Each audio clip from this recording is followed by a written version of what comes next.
Hello नमस्कार दोस्तों, वापस से एक नई वीडियो में आपका स्वागत है। और आज की वीडियो आपके लिए बहुत ज़्यादा खास है। अगर आप भी पंचायत का चुनाव लड़ने वाले हैं, किसी भी स्टेट से रहिए आप, चाहे बिहार से, यूपी से, राजस्थान से, महाराष्ट्र से, क्योंकि हर जगह पे पंचायत चुनाव होने वाले हैं। तो अगर आप प्रत्याशी हैं तो आपको कुछ ऐसे इस वीडियो के अंदर ऐसे 10 असरदार टिप्स बताए जाएंगे जो अगर आप फॉलो करते हैं तो इससे वोट्स जो आपके पक्ष में होने चाहिए वो बढ़ सकते हैं। और ये बहुत ही ज़्यादा इफ़ेक्टिव तरीका है, बहुत ही ज़्यादा इफ़ेक्टिव टिप्स है। तो इसको ध्यान से सुनिएगा, देखिएगा और इसको अपने पंचायत चुनाव में प्रचार प्रसार के दौरान अप्लाई करने का भी प्रयास कीजिएगा। तो चलिए, आप स्क्रीन पे देख सकते हैं यहाँ पे चुनाव जीतने के लिए 10 असरदार टिप्स। तो सबसे पहले अगर हम लोग टिप्स की बात करें तो वो है जनता से सीधा जुड़ाव बनाएं। गांव के हर वर्ग, बुजुर्ग, महिलाएं, युवा, किसान आदि से सीधे मिलिए और उनकी समस्या जानिए, समाधान का एक तरीके से भरोसा दें। जब आप चुनाव लड़ रहे हों तो आपको सबसे मिलना है, बुजुर्गों से भी मिलिए, महिलाओं से मिलिए, युवा से मिलिए, किसान से मिलिए, क्योंकि देखिए सबकी कोई ना कोई समस्या है। और जब आप उस समस्या को सुनेंगे, उनके बारे में बात करेंगे, उनसे संपर्क करेंगे तो लोग आपकी तरफ अट्रैक्ट होंगे, लोग आपके पक्ष में होंगे और आपका सपोर्ट करेंगे। तो ये बहुत ज़्यादा ज़रूरी टिप्स है। दूसरे टिप्स की अगर हम लोग बात करें तो साफ़ और सच्ची छवि आपको बनाए रखनी है, यानी कि ईमानदारी, सेवा भावना, साफ़ सुथरी छवि आपकी सबसे बड़ी पूंजी होती है। और चुनाव के दौरान किसी भी प्रकार के झगड़े से, विवाद से दूर रहिए और जातिगत राजनीति करने की बिल्कुल भी कोशिश मत कीजिए। और आपको ये नहीं देखना है कि अगर आप जिस कास्ट से हैं उस कास्ट के लोगों के पास आप जाएंगे, सिर्फ उनसे मिलेंगे, क्योंकि पंचायत में सभी हर तरह की जातियाँ रहती हैं, हर तरह के लोग रहते हैं। तो सबका सपोर्ट आपको चाहिए। जब तक आप सबका सपोर्ट आपको नहीं मिलेगा तो आप चुनाव नहीं जीत सकते हैं। इसलिए सबका सपोर्ट आपको चाहिए, सबको आपको एक समान नज़र से देखना है, सबकी बात करनी है, सबको अच्छे से समझना है, सबका आपको सपोर्ट करना है, सबका विकास करना है। तीसरे टिप्स की अगर हम लोग बात करें तो सामाजिक कार्यों में भाग लीजिए, जैसे स्वच्छता अभियान, जल बचाओ, स्कूल सुधार, वृद्ध सहायता जैसे कार्यों में सक्रिय भागीदारी दिखाइए। इसके साथ ही आपके गांव में अगर कोई प्रोग्राम होता है, चाहे धार्मिक प्रोग्राम हो, चाहे किसी की शादी हो या किसी की मृत्यु हो जाती है, तो आप ऐसे व्यक्ति होने चाहिए जो सबसे पहले खड़ा हो उसके सामने, उसके दरवाजे पे खड़ा हो। सुख में, दुख में, चुनाव से पहले आप खड़ा होने का प्रयास करिए, ठीक है। तो इससे बहुत ज़्यादा इफेक्ट पड़ता है और आपकी जो छवि है वो बहुत ज़्यादा सुधरती है। लोग आपके ऊपर विश्वास करते हैं, ट्रस्ट करते हैं। तो ये आपको देना है, देखना है ध्यान से।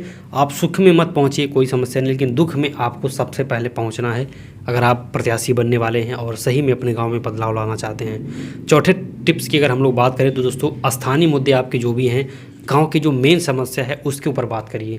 आपको बहुत ज़्यादा लंबे चौड़े भाषण देने की ज़रूरत नहीं है, क्योंकि लोग आजकल होशियार हैं, लोग आजकल सब कुछ समझते हैं कि जो बोल रहा है वो कुछ करने वाला नहीं है। इसलिए जो स्थानीय मुद्दे हैं जिनके ऊपर कोई नहीं बात करता है, जैसी जो पानी की समस्या है, सड़क कहीं पे नहीं है, कहीं पे खड़ंजे की ज़रूरत है, बिजली, राशन, तो ये सारी चीज़ें, स्कूल अगर गाँव में है सरकारी, अगर उसके अंदर बहुत ज़्यादा समस्या है तो इन सब चीज़ों को सुधार करने के बारे में आप पहले से ही अपने मैनिफेस्टो के अंदर सारी चीज़ों को देखिए। तो ये बहुत ज़्यादा सबसे हट करके प्रचार होगा और लोग आपको जाहिर सी बात है सपोर्ट करेंगे।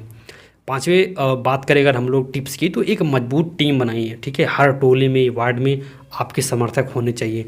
उनकी टीम आप अच्छे तरीके से तैयार करिए, उनसे डेली रिपोर्ट लीजिए, क्योंकि चुनाव एक आदमी नहीं जीतता है, चुनाव टीम जीतती है।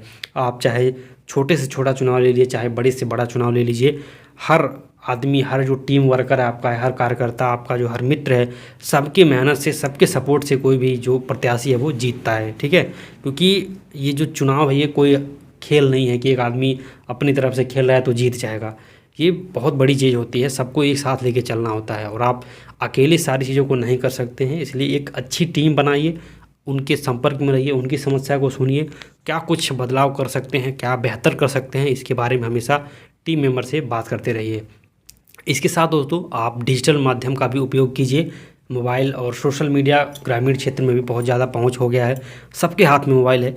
तो फेसबुक पेज के ज़रिए, व्हाट्सएप के ज़रिए, व्हाट्सएप स्टेटस के ज़रिए लोगों से ज़्यादा जुड़िए, ठीक है। और आप जो आपके थॉट हैं, जो आप चीज़ों को शेयर करना चाहते हैं वो शेयर करिए। और अगर आपके गांव में भ्रष्टाचार हो रहा है तो उसके बारे में भी शेयर करिए, लोगों को जागरूक करिए, ठीक है। और यहीं पे मैं आपको बताना चाहता हूँ, अगर आपके गांव में बहुत ज़्यादा भ्रष्टाचार हो रहा है और आप जानना चाहते हैं कि अभी में वर्तमान में जो प्रधान है, सरपंच है या मुखिया है, उन्होंने कौन कौन से काम ऐसे किए हैं जो सिर्फ कागजी स्तर पे हो गए हैं, उसके पैसे सिर्फ 2 बार 3 बार 4 बार निकाले हैं, ज़मीनी स्तर पे कोई काम नहीं हुआ है, ठीक है, या जो भी उन्होंने भ्रष्टाचार किया है 5 साल के अंदर, जो भी पैसे खर्च किए हैं गाँव के अंदर, तो ये ओवरऑल सारी जानकारी आप हमारे माध्यम से 1 दिन के अंदर ले सकते हैं। तो स्क्रीन पे आपको नंबर दिख रहा होगा, बिल्कुल आप कॉन्टेक्ट करिए हमसे। 1 दिन के अंदर ये सारी जानकारी आपको PDF फॉर्मेट में मिल जाएगी। तो इसको लेकर के आप आगे की कार्रवाई कर सकते हैं, लोगों को जागरूक कर सकते हैं। तो ये बहुत ज़रूरी चीज़ है आपके लिए। अब बढ़ते हैं दोस्तों 7वें पॉइंट की तरफ। विपक्ष की कमजोरियों को उजागर करें, लेकिन मर्यादित भाषा में। नेगेटिव प्रचार करने के बजाय तथ्यों के साथ बताएं आप क्यों बेहतर विकल्प हैं, ठीक है। क्योंकि आप चुनाव अगर लड़ रहे हैं तो ऐसा तो है नहीं कि आप अकेले चुनाव लड़ रहे हैं, आपके साथ और भी लोग हैं। तो सबसे अलग आप जो भी बात करिए, जो भी चीज़ों को दिखाइए, बताइए, सबसे अलग करिए। आपके जो विपक्षी लोग हैं उनकी कमज़ोरी को तो बताइए, लेकिन मर्यादित भाषा में, अभद्र भाषा का प्रयोग बिल्कुल मत करिए, ठीक है। किसी से कोई दुश्मनी नहीं है, बस राजनीतिक है, वो अपना काम कर रहे हैं, आप अपना काम करिए, उस तरीके से आपको प्रचार करना है। इसके साथ दोस्तों महिलाओं और युवाओं को जोड़िए, महिलाओं और युवाओं को निर्णय प्रक्रिया में शामिल करिए। ये वोट बैंक का बहुत बड़ा हिस्सा होते हैं। और अपने घर की महिलाओं को भी जागरूक करिए कि वो लोग जा कर के गाँव में महिलाओं से मिलें और उनसे बातचीत करें और सारी चीज़ों को अच्छे तरीके से बताएं, ठीक है। और आप युवाओं से ज़्यादा मिलिए, क्योंकि उनकी भी बहुत समस्या होती है गांव के अंदर, जैसे खेल का मैदान नहीं होता है या और भी जो ज़रूरी चीज़ें होती हैं। तो ये सारी चीज़ें अगर आप करते हैं तो युवाओं से बहुत ज़्यादा फ़र्क पड़ सकता है। वो अपने साथ अगर आप ले लेते हैं तो बहुत ज़्यादा हेल्प हो सकता है आपके लिए, ठीक है। 9वें पॉइंट की अगर हम लोग बात करें तो पुराने नेता जो हैं, प्रभावशाली लोग हैं, अगर उनके साथ आपका संपर्क है तो उनका आप समर्थन लीजिए, ठीक है। या गांव में जिनकी बात मानी जाती है, ऐसे जो बुजुर्ग हैं या प्रभावशाली लोग हैं, तो उनका समर्थन लीजिए, ठीक है। क्योंकि वो अगर आपके साथ में है तो आपको उससे बहुत ज़्यादा लाभ होगा। आपने देखा भी होगा गाँव में ऐसे बहुत सारे लोग होते हैं जिनकी बात हर कोई मानता है, ठीक है। तो उनका आप एक तरीके से समर्थन लीजिए। 10वीं टिप्स की अगर हम लोग बात करें तो वो है, चुनाव में जो भी आप खर्च कर रहे हैं बहुत समझदारी से करिए, ठीक है। गलत खर्च कहीं मत करिए। दारू, साड़ी और इन सब चीज़ों के, मांस मछली के पीछे, ये सारी चीज़ों के पीछे बिल्कुल भी पैसा खर्च मत करिए, ठीक है। जहाँ पे ज़रूरत आपको लगती है, जहाँ पे सही है, वहाँ पे आप अपना पैसा खर्च करिए, ठीक है। और लोगों को जागरूक करिए। और आप ऐसा नहीं कि बहुत ज़्यादा पैसे आपको चाहिए, कम संसाधन में भी आप चुनाव जीत सकते हैं, लेकिन आपको अच्छे तरीके से सारी चीज़ों को करना है। तो ये कुछ ऐसे टिप्स हैं, बाकी इनको आप प्रभावशाली टिप्स समझ सकते हैं।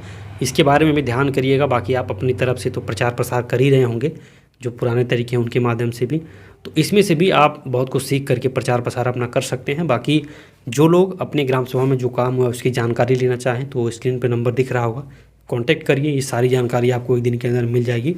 तो वीडियो के अंदर इतना ही, मिलते हैं नेक्स्ट वीडियो में, तब तक के लिए टाटा, बाय बाय।